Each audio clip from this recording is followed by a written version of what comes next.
workshop meeting to order. I don't believe there's any public comment listed. So we'll move right into our item number 3. Justin, you want to come to the nice comfortable seat right up there and give us an update on what's happening with the Guthrie Edmond Regional All right. Airport. Well, it's very exciting times at the airport. We just had to break the ice, I guess we could say. I have accepted another position at a different airport in a different state. So it's an awkward way to start an annual update, but figure we put that out on the table so that it could, if there's issues or questions about things that need to be known about the airport, we can discuss those. My last day will be July 6th here. I guess that'll break the ice, doesn't it? There we go. But yeah, I told Justin, I said, Craig, new guy comes in, already lost somebody. It's not looking good. Already. I can relate to that. There you go, yeah. We have a phenomenal airport here. It really is amazing. The agreement that we had So where are you started. leaving? When am I leaving? July. No, why, if it's so phenomenal? We're basically getting to a position where my wife will be able to get more into the equine industry and be able I'm to just do a lot of giving you a hard time. Yeah, no, it's a good time, and unfortunately, this position, like other city positions, and once you hit the directorship spot, the next place to go is to move to get a promotion. And so, nothing against the city or any department. So it's a phenomenal place to be and a phenomenal place to work, and I think there will be no problem finding candidates for this position. Basically, it became the Guthrie Edmond Regional Airport about 10 years ago. In 2004, Edmond joined up with a $300,000, I guess you could call it a grant match, where they were provided all the sponsor matches for some capital improvement projects that involved extending the runway and some lighting projects and moving Industrial Road, which was significant. Through that and through the years after that, it's been a 50% match on all capital and operating costs. So our operating budget is usually about $200,000. We're looking at each city putting in $100,000, but we do receive about 20% revenue out of the airport. So really, you're looking at $80,000 each from each city. The goal, and the FAA concurs with this, is that we want to reach self-sustainability. We want to be able to provide our own income and operate self-sufficiently out there. How that is done is through fuel sales and hangar rentals. The city does not own any, or the airport does not own any hangars per se, except for the terminal building, and the fuel is operated through the fixed base operator, or Crabtree Aircraft Services, under contract for quite a few years out. So realistically, we're in a position where we're staging ourselves for growth. We can open up areas for private individuals to come in, but without the capital budget being significantly increased on both cities' side to be able to build hangars ourselves. We're looking at just kind of maintaining the ebb and flow until all the leases run out. And when the leases run out, we hold reversionary leases. So generally, after 30 years and any options after that, those hangars and that land reverts back to the airport. At that time, we'd be able to definitely be self-sustainable with the amount of hangars that are out there. Most airports now are self-sustainable because they started this process back in the 60s. And so they've seen that their leases expire, they now own the hangars, they're running with full revenues. Whereas our growth didn't happen until 10 years ago. We had less than half of the airplanes that we have out there right now 10 years ago. And so now we're sitting at 120 based aircraft, businesses, activity, things are happening. But we're where a lot of airports were back in the 70s, so we're still in that growth phase. So if we keep that in mind, I think we can reassure ourselves that we're still going on the right path. The board, because of the makeup of the Guthrie and Edmond entities, involves 4 Guthrie members and 3 Edmond members. And that through them, they're an advising board that advises the Guthrie City Council, and at times, when need be, the Edmond City Council on decisions that need to be made. Most every decision is made by the Guthrie City Council, just because it would really decrease the flow of the process if we had to go to both cities. And so Edmund said that this is the way that it could be done. So is there 3 from Edmond on the board right now? Yes, sir. Yep. We have 3, and then they're in the notes part of your list here. Gail Braden is an Edmond member. He is the chairman, a longtime aviator at the airport, former NTSB investigator, great FAA knowledge base for us. We have Richard Geib and Roger Harms are also from the from the Edmond side, and then our very own Councilwoman Paget is our vice chairman of the board. So we're thrilled to have her on board. Thank you, Justin. Yes, ma'am. There are 2 positions that are coming up for reappointment or appointment during this council meeting that we'll be having later downstairs. I'm sure you're all aware of those. I guess for the sake of time, if you have any questions, please let me know. But we have community-friendly events at the airport, and we've really tried to reach out over the last 3 years to bring in the community. What we realized when I got there was that we have 120 based aircraft, over 200 pilots actively using the airport from our communities, yet nobody really knew each other. There wasn't a lot of energy going on. So what we started, continued on the process of having annual fly-ins. We've grown that from 1,000 people up to 1,500 and 2,000 people showing up annually just to check out the airplane, see the airport.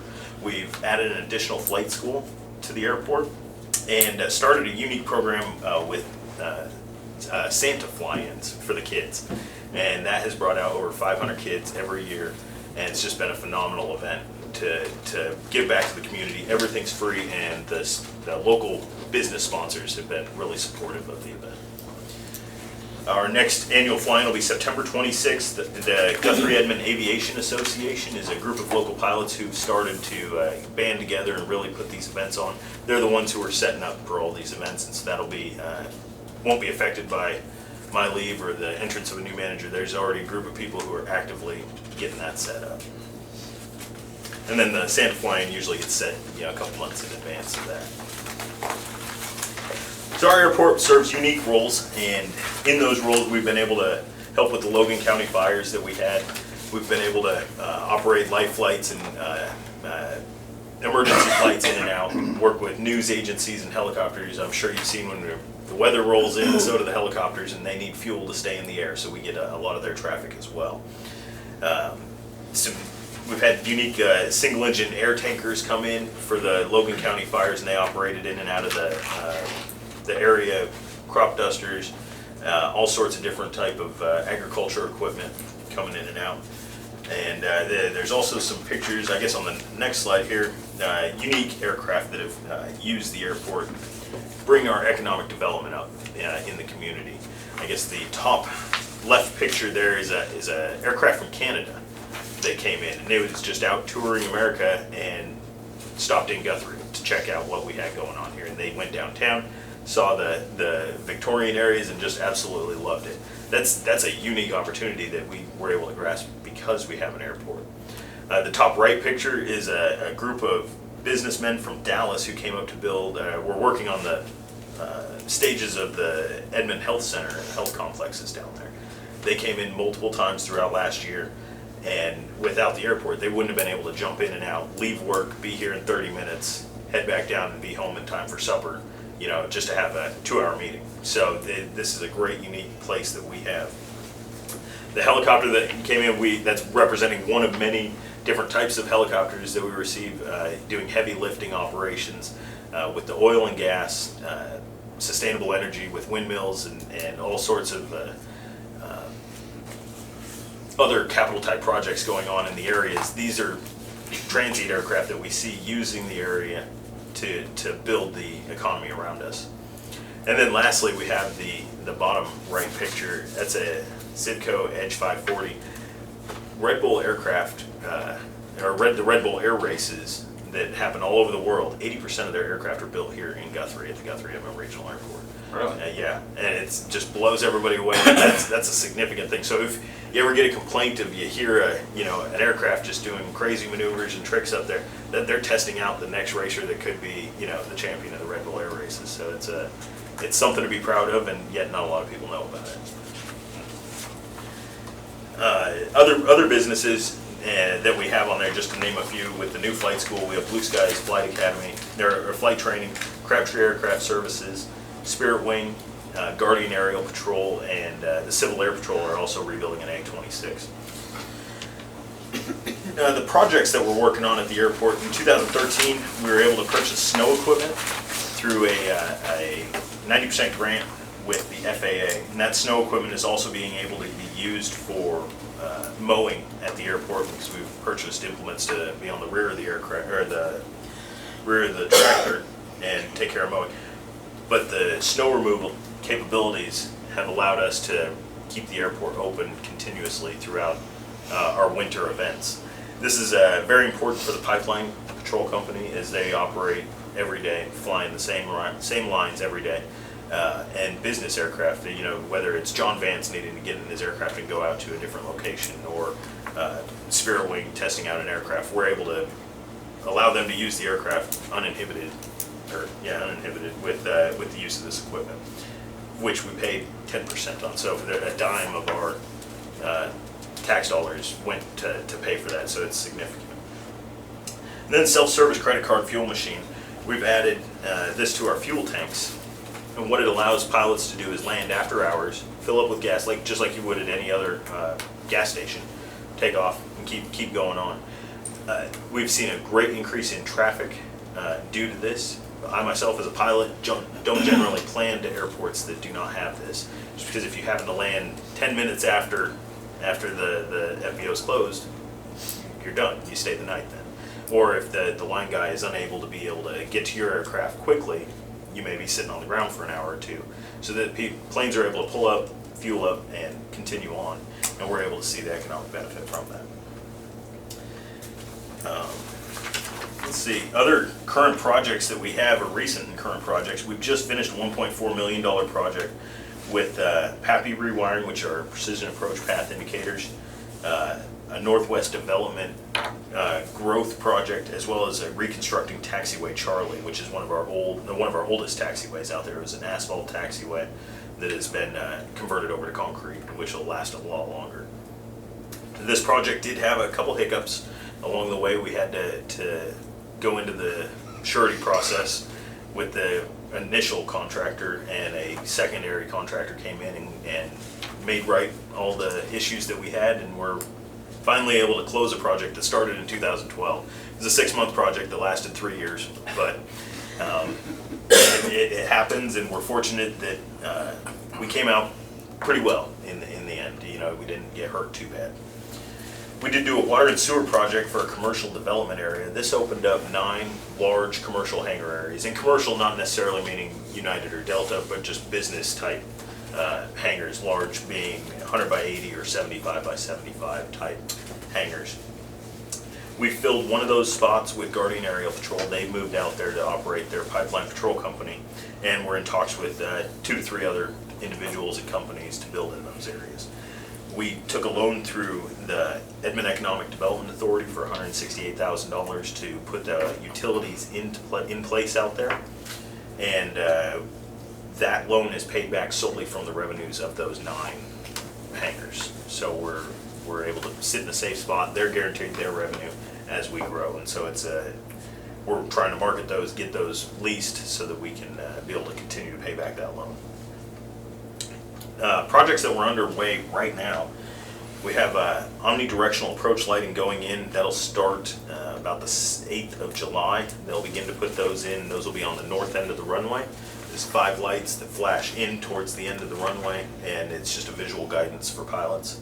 And then we have a runway and taxiway pavement and maintenance project, and that is underway right now on the taxiway portion of it, and July 8th will be the runway portion. Will start once the runway portion is done.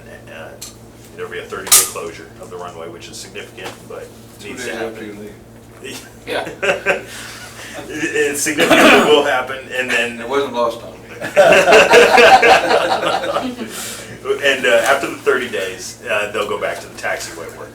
Fortunately, by the time they're opening up the runway, I believe that there will be a new airport manager in place. There'll be enough time for that to happen, and so there really will be no love lost in between that area.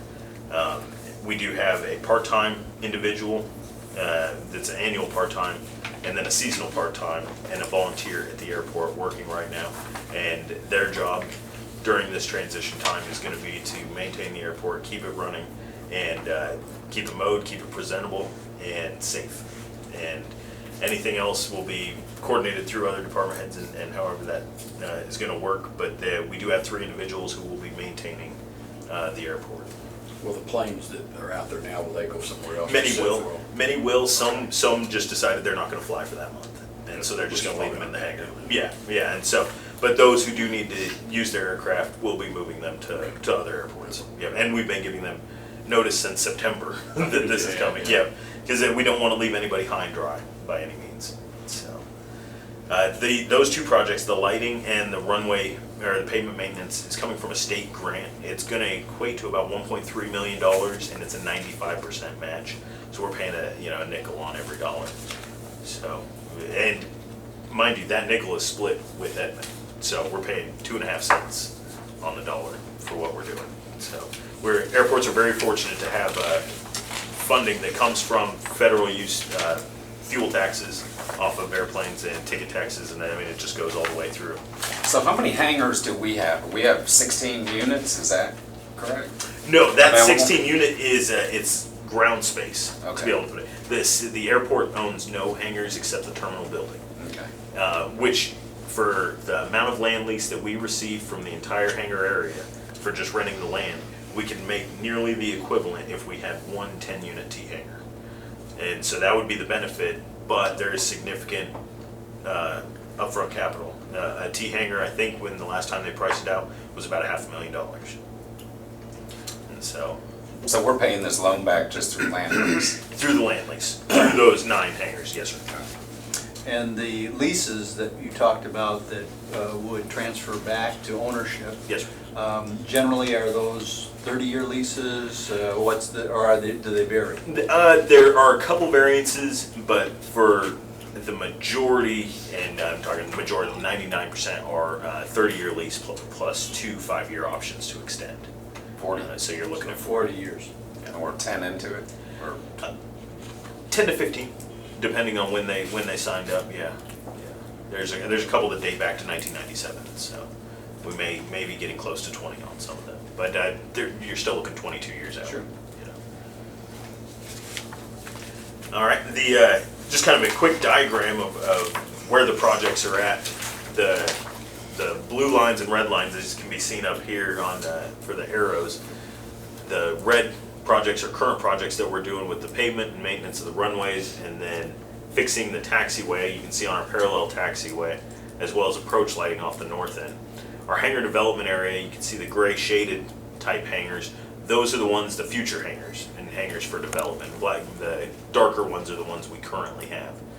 And so we have a great airport. We're prime and set for growth. I have an individual that I'm going to be communicating with who's interested in building T hangars. We get a lot of interest, but they are expensive to build, and so that's where people, some back away. But all it takes is the right person with the right need for a good investment, and they'll do well.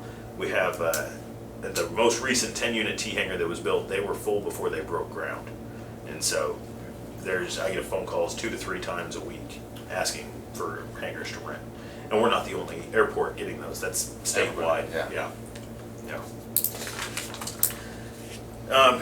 Other projects that we're working on at the airport are security cameras, fuel facility lighting, and Wi-Fi hotspots for the area. This enhances security and allows us to be able to see and prevent issues that could happen. We have had a few incidences over the years, and this will help us be able to prevent that or track that as they happen. And we're also looking into building a pilot's lounge. That did go to the previous council and went out to bid. We had an issue with the level of specifications and received some bids that were very, very high, nearly double what we had budgeted for. And so we're working on that to respec the project. Excuse me. The grant matches with the OIC we've talked about. There is a small FAA portion of it, but it will remain at a 95% grant match with the help of the Oklahoma Aeronautics Commission. Last year was a great year for us. We had Airport and Airport Manager of the Year from the Oklahoma Airport Operators Association. And that just shows where the airport's going. We have great success. We received that award in 2006 and in 2014. And we've started, our significant growth started in 2003, 2004. So it's a continued improvement and can be marked by this. So I just wanted to say that that's a great thing to have and showing significant growth along the way. And there's more growth to come as we move along. Social media, you can keep up with the airport on Facebook and the website. Please check them out. They're generally full of knowledge and lots of information. And that's where you can keep up with ideas and thoughts of when the next fly-in is or Santa fly-in and different happenings around the airport. That's really what I have for a presentation, but I'm absolutely open and willing for questions. The Pilot's Lounge, are you going to have that respect before you leave? And once you do that, does that have to come back to the council to take bids on that again? You get to see the bid again. Okay. And I don't know, Kim, through Myers, have we heard anything back at this point? No, and I was thinking when we rejected all bids, we asked for permission to bid at that time to rebid. But what?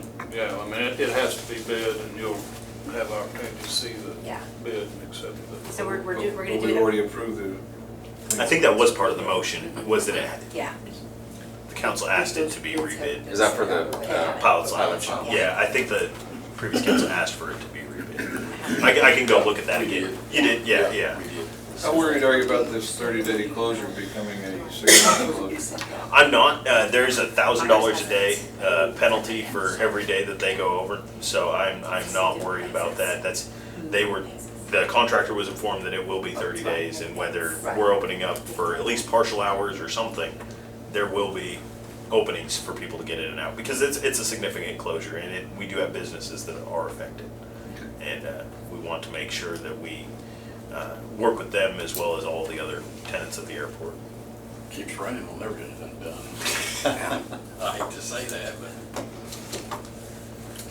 Any other questions? How much are the T hangers, out of curiosity? To build, Yeah. I think the last time the board went out to do it, went out and inspect the project, I think it came out to about $500,000. A lot of times where T hangers are built cheaper are when the contractor is the one building it for himself. Right. And builds it out and rents it out, and they can do that for, $350,000, $400,000. But generally, as a city, we don't have that luxury, and so we're paying someone to come in and do it, and it costs about $500,000.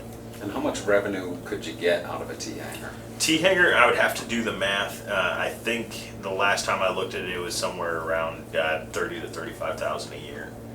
You'd be pulling out of it, and so the economies of scale would help out significantly. So if we have 2 8-unit T hangers, build them both at the same time, try and reduce that. But it's still a lot of money to put out. So 8 units is $500,000.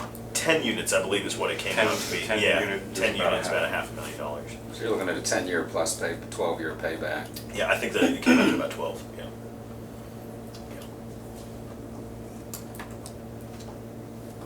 Okay. Any other questions? Well, I'm certainly speaking for the council. Greatly appreciate your leadership and management over the years that you've been here. Understand the opportunities that are there for you and your wife to move, but you'll be missed, and again, appreciate your great efforts. Obviously been recognized both as for your leadership as well as the airport for its overall operation, so a real success story. So thank you. Yes, sir. Thank you. Are you getting closer to home? Significantly closer to one side of the family. Not Justin's. Okay, thank you very much. Great report. Great report. Okay, item number 4. Future items for discussion. I'll start if you want. Okay. I would like to see that we put the city manager hiring back on the agenda until we hire one to make sure we're updated. I was a little surprised it was not on the agenda today.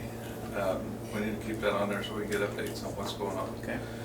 The other thing is I was looking for the sales tax discussion to be on there. It was in the discussion we had last week at the retreat. We said we would get an update. It's not on the agenda, so we can't. So we need to put that on there. On the workshop, or regular agenda, on the workshop. Regular agenda, I would think. But the other thing that comes out of that sales tax discussion is that we realize that there's a fire truck that we really need to have. And we need to probably just discuss the fire truck by itself at some point, because it boils down to we have three options how we're gonna get it. We're gonna get it with a sales tax, or something's gonna give somewhere, or we're gonna have to add a use tax, and we need to start discussing that. I agree. Because the sales tax, we're just kicking that can, and if we don't even get it on the agenda until the fall, or the ballot until the fall, then we're putting everybody at risk without having a fire truck for that long. You know, we need to start talking about how we're gonna get one. Had the fire truck been on any discussion before that? We've discussed it. Yes. We workshopped it about, but as soon as we found out it failed its annual About certification. 4 months ago. wasn't it? Was it Yeah. 4? I was thinking About 3. maybe 3 months. Yeah, 3. So Yeah. the clock is still ticking on that. Yeah, we had quite a discussion over the necessity of it. He came up and gave the report, and we asked a lot of Yeah. questions about that. So, yeah, we don't want to get a fire, and like at the post office, we got a lot of people sitting in that office up there now, and the only way they can get out is jump. Because you either go down the elevators, or you go down the back stairwell, and I think one of those, you have to basically run to get there. None of the doors are Well, locked. since I wasn't here at that time, so what was the result of that discussion? We pretty much agreed we need to We need get to one. get, yeah. It wasn't an action item. We didn't vote on it. It was a presentation by the chief. Yeah, I see. We just At had a workshop? discussion. At a workshop, and Right. he told us how dire needs we were to have one, how much we depend on Edmond to pull our funds from the fire, literally. If we had a problem downtown with some of these bigger buildings. And if you have to wait sometimes on a truck coming from Edmond, that. We were talking 30 minutes by the time they get notified and up here. Well, and that was my point during the retreat, was that there is no guarantee that this is gonna go, it's not kicking the can down the road either, because there's no guarantee it's gonna go We're not moving on on the time. sales tax, so we need to start talking about the fire truck, because Exactly. it's on that list of capital improvement items that are on that list. It's a possibility for where we can spend that money, but we still need one regardless, we need to talk about it. So- I sent Larry, as requesting some information from you on that. Workshop? Yeah, A couple different things, what we're looking at monthly and finding the budget. It's just like one of those things you need to talk about until you resolve it. We talk about it once, 3 months ago, and then we forget about it.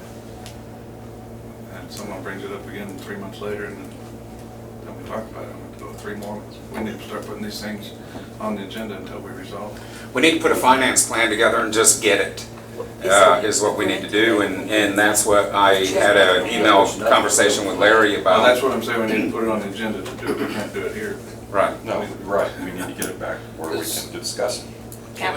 Kim presented all the no bids and the different organizations, the different financing institutions that she had contacted.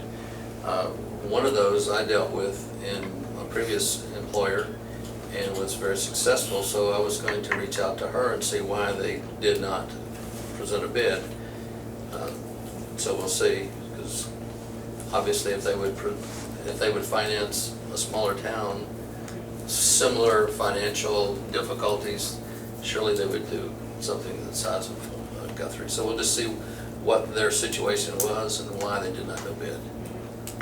So, Yeah, from the conversation that we had 3 or 4 months ago, that was our staff's direction, was to go out and see what financing options we had. So that's what we did. And I believe at the time the city manager shared that information. I don't, and so, No but action's that's, been that taken. no action has been Right. taken because of the funding. We're looking at anywhere from 87,000 to 115,000 a year. That's the payment. So we'll workshop it. Yeah, because we really don't have that much. So we're looking about $8,000 a month. Yeah. Well, and this is obviously Roughly. roughly? Obviously, the We're timing gonna have to find it. is critical from a number of standpoints, but also from budget development standpoint, since we're in that cycle. And just, so, I mean, so once we make a decision and if it's budgeted it takes about a year to get it, once you order it, it takes about a 7 year to 12 months, depending on to what get we it, order, to who get we it order here. from.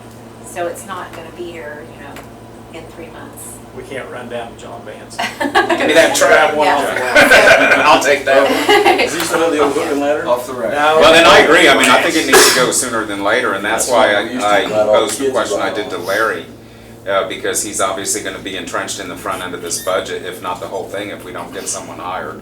Right. And so my request, just so that y'all know, was how much was the finance plan? And see if you can find it within the budget without cutting department, staff, anything. Oh, you're told the retreat, there's nothing there that you can't. Right, but we're doing a new budget now. Or you're gonna have to add a use tax is what they said, or the sales tax. We got three options. It's really all it boils down to. It's the only way you're gonna pay for it. That's why we were so Well- gung ho about trying to get the sales tax. That's Yeah, why well- the sales tax was really nice, to get people that are visiting town to help us pay for this thing. And still may, Yeah. Still may. and still may. So what I'm hearing, we're gonna workshop the ladder truck. We wanna workshop sales tax or put We the need to- resolution on We the need to agenda? continue that. I think we need to workshop it as soon as possible so that we get all this off the Okay. plate. We need to pay Can the we, ballot date can so we move say that forward. we want to workshop the fire truck, the sales tax, and keep the city manager situation on until any of them are resolved? Is that against the That's what I rules? want. And that's executive session on the Okay. regular agenda. Right. Right. Okay, Yes. okay. Anything else? Did I miss anything? I think Other that's items? it. But there's always typically room in a budget to trim. And maybe this budget is just so tight and was done so, I mean, just right across, that there's not a penny to trim anywhere, but that's hard to believe, because when you look at budgets, regardless if it's a city or a corporation, you can find areas to trim. And that's what I asked him. Now, if he can't, then he can't. Okay, but I think it's worth a look to see if we can. Because the fact of the matter is, we can workshop that fire truck for the next month. We can put a sales tax on right now that comes in November. Okay, if it passes, we're looking at November of 16 before we have a ladder truck. If it doesn't pass, we're looking at October of 16 for another budget. Okay, so we gotta find a way to pay for the thing instead of, putting it as the marquee of a tax. But you said trimming, and if you're trimming things, then that, you're actually saying you're taking something out. Because And that's it's tight. exactly what they're It's saying, so everything tight. is tight. We don't have a lot of So money. something, So something tight. has to go away. When you trim something, something's going away. Exactly.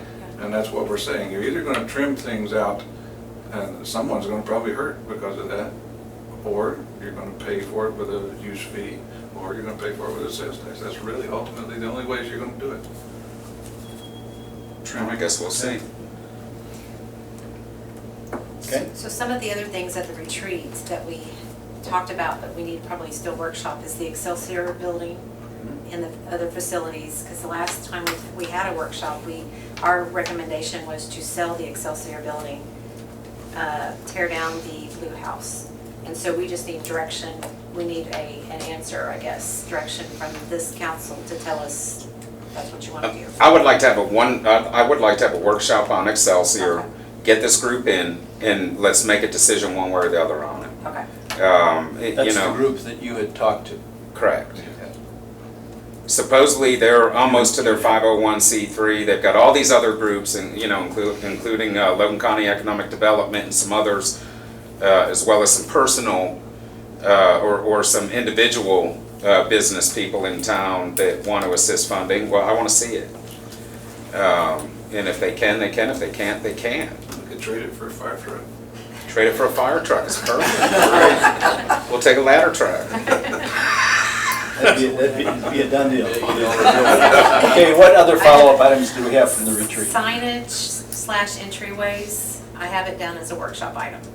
I don't Oh, know it was if it's. those if it's- signs, those garden club signs. Well, it started out as garden club, but it really evolved into more of a signage for the for a Right. whole.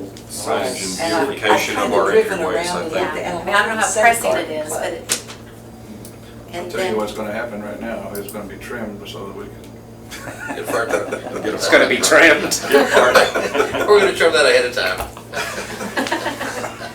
and then, and I had to But we'll have a bring it- truck. Cause I mean, I think, I don't know that it needs to be discussed, but I wrote down code of ethics, again, with social media. It's something that we need to. Yeah, an addendum to the Okay. Code of Ethics to add in the appropriate language that incorporates social media into it.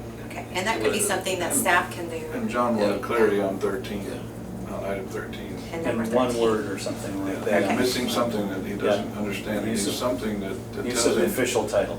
Yes. Okay, so staff, maybe we can just put something together as a proposal, Mhm. yeah, and it doesn't have to be workshopped, if that's okay with you guys. Yeah, and OML was real informative on social media as well, Okay, in a big way. and that's all I got. Okay? Any other items? Sounds good. Tell them, yeah, got enough on there right now. Okay. All right. Hearing none.